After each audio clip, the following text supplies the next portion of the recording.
2 hari pasca mendekam di penjara, Nikita Mirzani dikabarkan dalam kondisi sehat. Artis kontroversial itu ditahan karena kasus dugaan pencemaran nama baik dengan pelapor Dito Mahendra. Harus tidur di ruang tahanan bersama 8 narapidana lainnya sepertinya tidak membuat Nikita stres. Buktinya saja Nikita malah mentraktir ratusan orang yang ada di Rutan Serang Banten dengan membelikan pizza. Dilansir dari akun Instagramnya yang kini dipegang tim media, awalnya Nikita ingin makan pizza.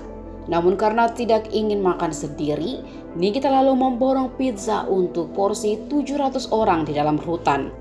Manajer dan tim media sosial Nikita pun harus mengeluarkan budget sampai 10 juta lebih. Saking banyaknya, mereka sampai harus memesan taksi online untuk membawa box pizza lainnya. Jessica dan Dea lalu mengantarkan semua pizza tersebut untuk dinikmati penghuni rutan. Sayangnya karena Nikita Mirzani belum bisa dijenguk, manajer dan tim hanya bisa sampai di depan pintu saja.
Terima kasih sudah nonton.